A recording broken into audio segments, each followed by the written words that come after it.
नमस्कार मेरे प्यारे साथियों, मैं आप सभी का स्वागत करता हूं आपके अपने YouTube channel SSC solutions with Anuj. जैसा कि आप सभी जानते हैं, हम एसएससी सीजीएल 2022 के पेपर्स को डिस्कस करते हैं। डेली 25 क्वेश्चन डिस्कस करते हैं। आज हम करेंगे 6 दिसंबर की चौथी शिफ्ट के क्वेश्चन पेपर को आज हम डिस्कस करेंगे। टोटल 25 क्वेश्चन जो हैं जीके के, उनको आज हम डिस्कस करेंगे। ठीक है भाई, चलते हैं अपने पहले क्वेश्चन की तरफ। देखो भाई, पहला क्वेश्चन क्या कहता है? पहला क्वेश्चन कहता है the constitution of India is a sovereign socialist secular और democratic republic with a dash system of government.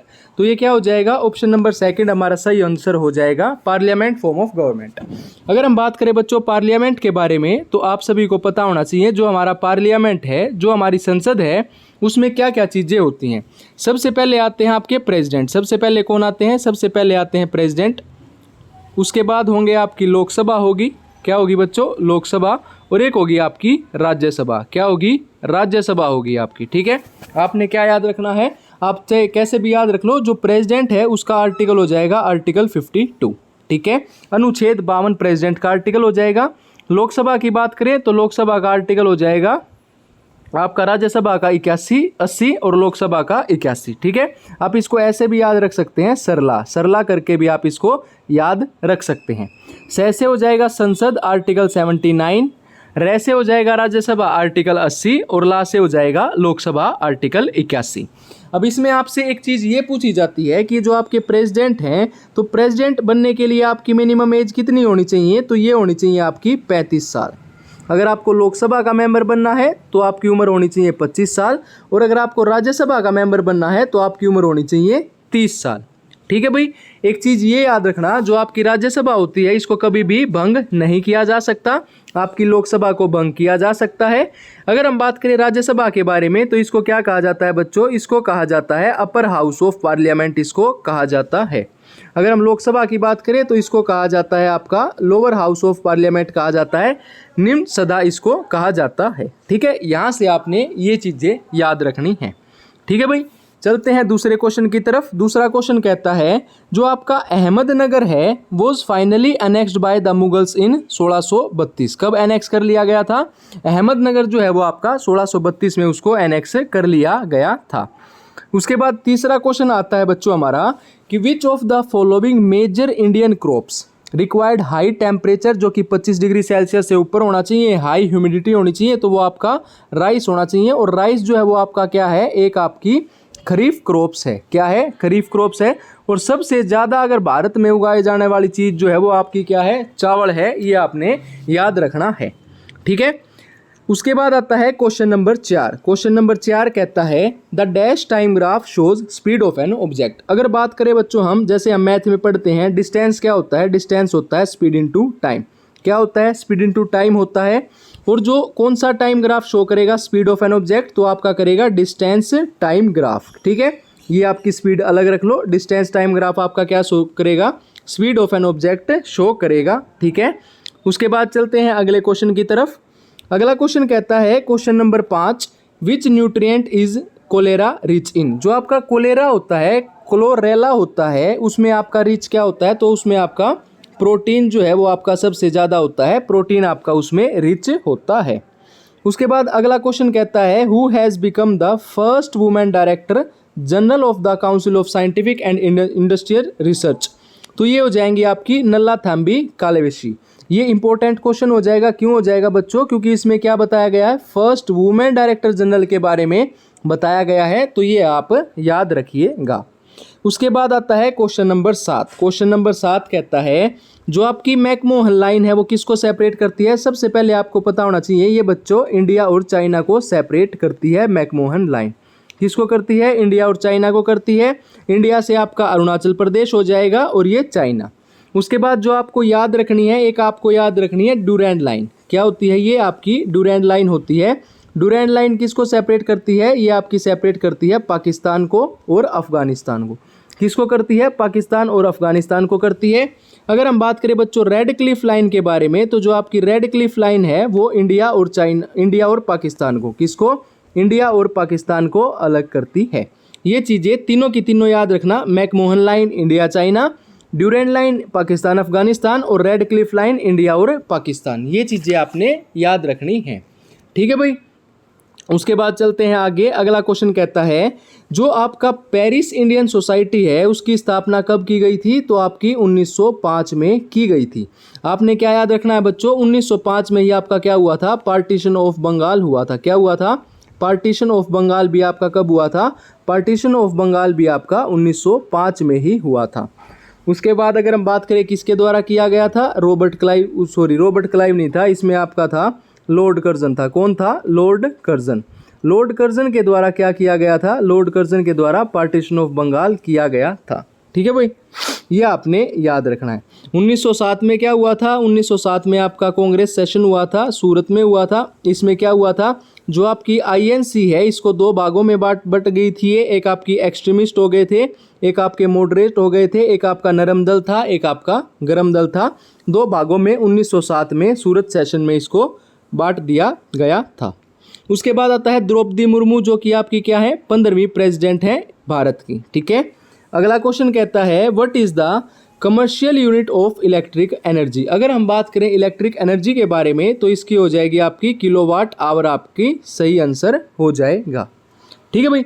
अगला क्वेश्चन कहता है क्वेश्चन नंबर 11। क्वेश्चन नंबर 11 क्या कहता है? 1610 में who discovered with his newly invented telescope that Jupiter has 4 moons. तो ये आपके गैलीलियो ने सर्च किया था कि इन्वेंट किया था जो हमारा जुपिटर है उसके पास 4 मून है, और जो जेनीमेड है या गैनीमाइड इसको कहा जाता है, ये आपका क्या है? लार्जेस्ट मून है हमारे सोलर सिस्टम का। ये भी आपने याद रखना है।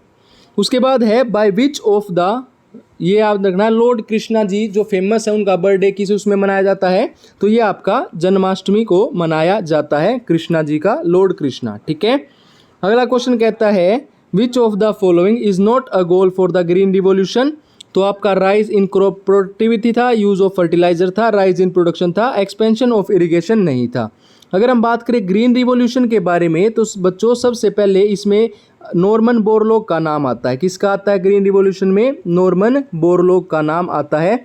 ये कौन थे? ये आपके फादर थे ग्रीन रिवॉल्यूशन के। अगर आपसे वर्ल्ड में पूछा जाए father of green revolution in world में पूछा जाए तो नॉर्मन बोरलॉग कहाँ से संबंध रखते थे? ये आपके यूएसए के थे, ठीक है। अगर आपसे इंडिया में पूछा जाए कि इंडिया में फादर कौन थे तो वो हो जाएंगे आपके एमएस स्वामीनाथन। कौन थे? एमएस स्वामीनाथन जी थे, ठीक है।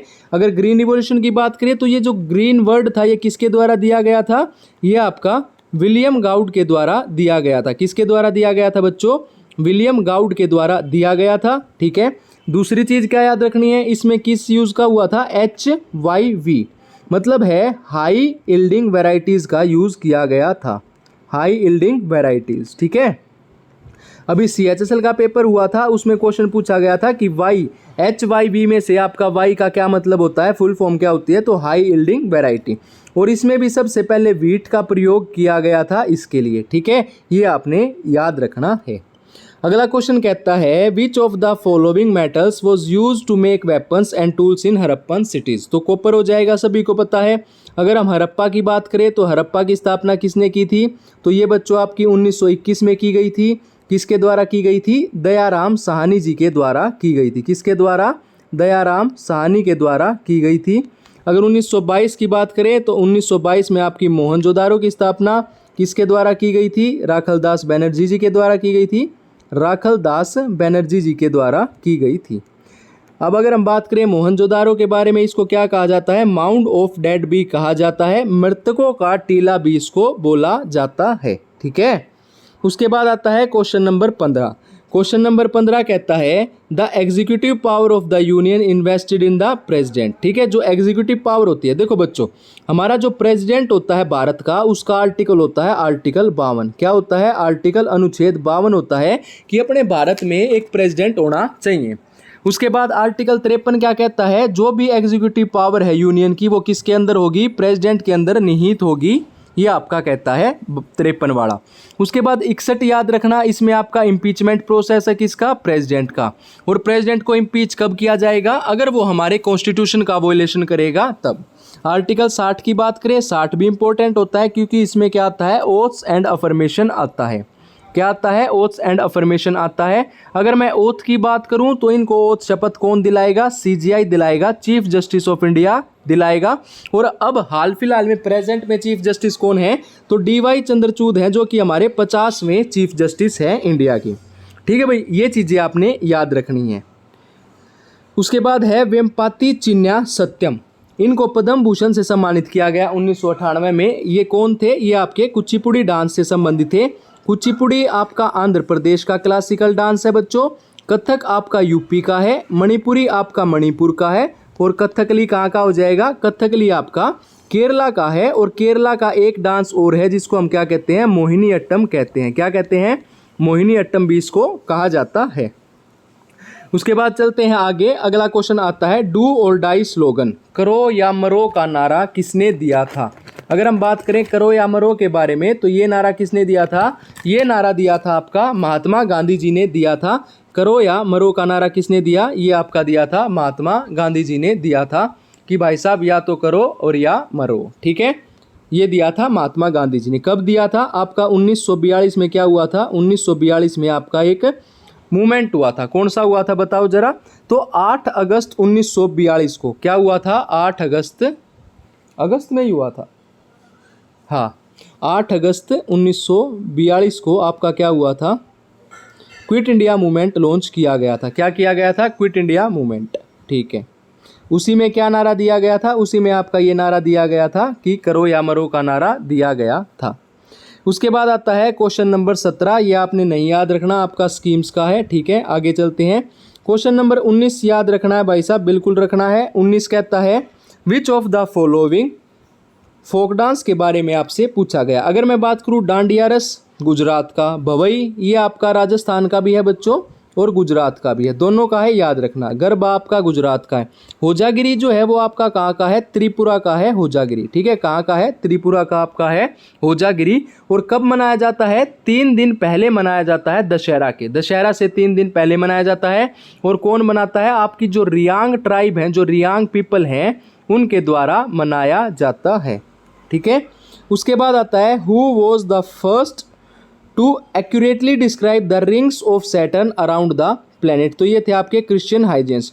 इन्होंने ही आपकी जो पेंडुलम होता है, पेंडुलम ऑफ अ क्लॉक या पेंडुलम भी आप बोल सकते हैं, पेंडुलम स्ट्रिंग आप बोल सकते हैं, उनकी खोज भी इन्होंने ही की थी। अगला क्वेश्चन कहता है क्वेश्चन नंबर 21, अक्टूबर और नवंबर मंथ जो है वो किस उसमें आता है, तो ये आपका ऑटम सीजन के अंतर्गत आता है। अगर हम बात करें क्वेश्चन नंबर 22 की, तो जो आपका पहला एडिशन हुआ था समर ओलंपिक यूथ गेम्स का, ये आपका कहाँ हुआ था, सिंगापुर में हुआ था 2010 में। अभी सीपीओ का पेपर हुआ 2024 का, उसमें एक क्वेश्चन पूछा गया था कि जो आपके समर ओलंपिक गेम्स है और जो आपके विंटर गेम्स हैं, इनमें कितने साल का डिफरेंस होता है, तो 2 साल का डिफरेंस होता है, क्योंकि जो आपके समर गेम्स है वो हर 4 साल में होते हैं, विंटर गेम्स आपके हर 2 साल में होते हैं। ठीक है, उसके बाद अगला क्वेश्चन कहता है the height of the stump in cricket is, कितने इंच का होता है बच्चों, 28 इंच का होता है। ठीक है, क्रिकेट से याद रखना है एक बैट्समैन को हम 10 तरीके से आउट कर सकते हैं। चाइना मैन जो है वो आपका किस टर्म में आता है, चाइना मैन भी आपका क्रिकेट से संबंधित है। क्वेश्चन नंबर 24 कहता है which of the following is a feature of self help group, the group takes care of डेब्ट रिकवरी, ऑप्शन नंबर ए। फिर आता है आज का आखिरी क्वेश्चन। आखिरी क्वेश्चन कहता है रुक्मिणी देवी अरुणडाले जो है वो आपकी किससे संबंधित है, भारतनाट्यम से संबंधित है। भारतनाट्यम आपका क्लासिकल डांस है, कहाँ का, तमिलनाडु का। तमिलनाडु का क्लासिकल डांस है भारतनाट्यम। इसका अदर नेम पूछा जाए तो ए का हर्या इसका अदर नेम है, या आप इसको क्या बोल सकते हैं, सादिर अट्टम भी बोल सकते हैं। क्या बोल सकते हैं, सादिर अट्टम भी इसको बोला जा सकता है। ये आपने याद रखना है। ठीक है, अगर आपको वीडियो अच्छी लगे तो वीडियो को लाइक कीजिए और हमारे यूट्यूब चैनल को सब्सक्राइब कीजिए। धन्यवाद।